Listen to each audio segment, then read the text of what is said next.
যুক্তরাষ্ট্রের অতীত সামরিক হস্তক্ষেপ নিয়ে সমালোচনামূলক মন্তব্য করেছেন দেশটির প্রেসিডেন্ট ডোনাল্ড ট্রাম্প। তিনি বলেছেন, ইরান ও ইরাক দুই দেশেই যুক্তরাষ্ট্রের জড়িয়ে পড়া ভুল সিদ্ধান্ত ছিল।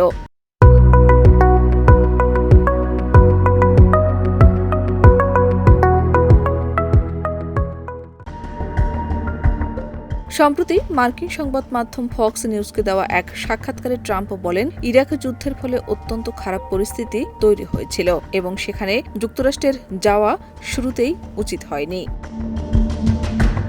তিনি আরও দাবি করেন, ইরান ইস্যুতেও যুক্তরাষ্ট্রের সরাসরি জড়ানো ঠিক হয়নি।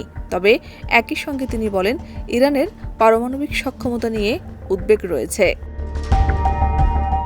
ট্রাম্পের ভাষ্য অনুযায়ী ৯ মাস আগে যুক্তরাষ্ট্র যদি B-2 বোমারু বিমান দিয়ে ইরানের উপর আঘাত না করত, তাহলে দেশটি ইতোমধ্যে পারমাণবিক অস্ত্রের মালিক হয়ে যেত এবং মধ্যপ্রাচ্যের পরিস্থিতি সম্পূর্ণ বদলে যেত।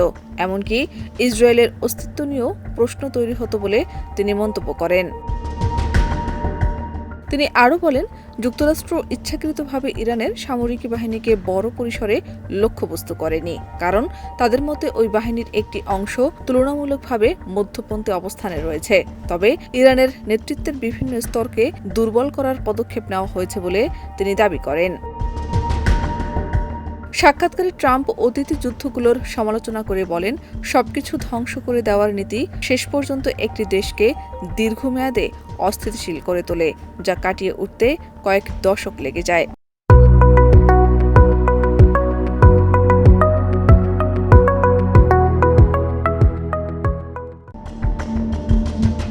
এ বিষয়ে আন্তর্জাতিক সংবাদ মাধ্যম আল জাজিরার প্রতিবেদনে বলা হয়েছে, ট্রাম্পের এসব মন্তব্য মধ্যপ্রাচ্য নীতিকে ঘিরে নতুন করে আলোচনা তৈরি করেছে। শাহনাজ পারভীন, দেশ রূপান্তর।